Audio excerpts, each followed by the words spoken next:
Assalamualaikum warahmatullahi wabarakatuh. Perkenalkan, saya Syafa Nisa Dewi Ayura dengan nomor induk mahasiswa 2108156565 dari Fakultas Kedokteran Universitas Riau. Sebelumnya, saya ingin mengucapkan terima kasih banyak kepada dosen MKU Pancasila, Bapak Dasrul SHMH, yang telah memberikan kesempatan kepada saya untuk menyampaikan materi mengenai otonomi daerah. Baiklah, pengertian dari otonomi daerah. Menurut Undang-Undang Nomor 32 Tahun 2004, otonomi daerah itu adalah hak, wewenang, dan juga kewajiban daerah otonom untuk mengatur dan mengurus sendiri urusan pemerintah dan kepentingan masyarakat setempatnya sesuai dengan peraturan perundang-undangan.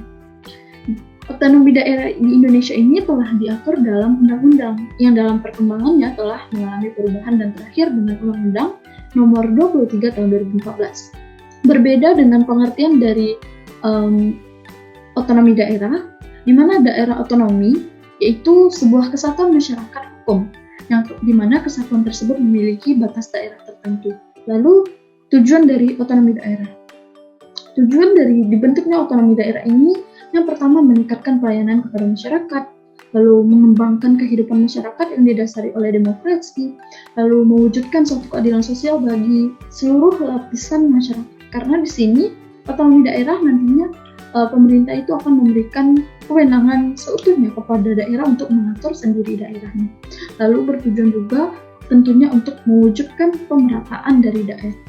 Otonomi daerah ini sebagai bentuk implementasi atau aplikasi dari Pasal 18, 18A, dan 18B Undang-Undang Dasar Negara Republik Indonesia tahun 1945, yang substansinya secara tegas dan transparan itu memberikan pengakuan tentang keberadaan pemerintahan daerah, di mana dalam konteks ini seperti provinsi dan kabupaten kota, dengan asas desentralisasi yang melahirkan otonomi daerah pada masing-masing daerah otonom. Nah, di sini penerapan prinsip otonomi daerah itu tidak statis, melainkan dia itu dinamis, yang berarti mengikuti dari perkembangan pemerintahan Indonesia atau ketatanegaraan pemerintahan Indonesia. Yang ketiga, saya akan membahas mengenai prinsip dari otonomi daerah. Jadi prinsip otonomi daerah itu ada 3, prinsip otonomi seluas-luasnya, lalu prinsip otonomi nyata, dan prinsip otonomi yang bertanggung jawab. Nah, seluas-luasnya di sini memiliki makna bahwa suatu daerah akan diberikan sebuah wewenang yang dipakai untuk mengatur serta mengurus urusan rumah tangganya sendiri, yang membuat daerah itu dapat mengatur sendiri, akan tetapi sesuai dengan peraturan perundang-undangan. Maka pemerintah tersebut harus juga mengikuti undang-undang tersebut. Jadi diberikan dari pemerintah pusat itu seluas-luasnya kepada daerah itu sendiri untuk mengatur sendiri bagaimana pemerintahnya atau pemerintah daerah tersebut mengatur. Lalu pada prinsip otonomi nyata.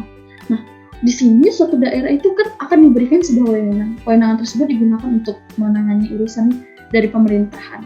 Nah, urusan tersebut didasari dari sebuah tugas, wewenang, serta kewajiban. Dan pada prinsip otonomi yang bertanggung jawab itu memiliki makna bahwa dalam suatu sistem penyelenggaraan pemerintahan, prinsip ini harus disesuaikan serta diperhatikan. Asas-asas dari otonomi daerah ada 3, yaitu desentralisasi, dekonsentrasi, dan juga tugas pembantuan. Desentralisasi ini artinya penyerahan wewenang, di mana penyerahan wewenang ini berlaku dari pemerintahan pusat ke pemerintahan daerah.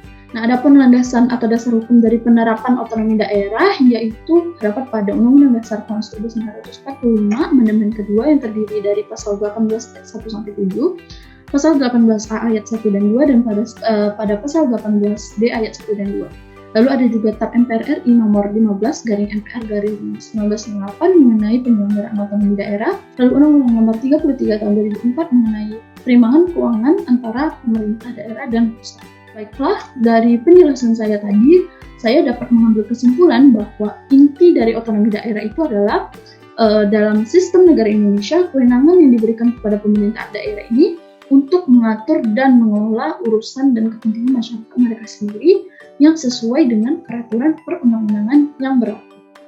Demikianlah penjelasan saya mengenai otonomi daerah. Saya mohon maaf apabila ada kesalahan kata dalam penyampaian tadi. Saya akhiri. Wassalamualaikum warahmatullahi wabarakatuh.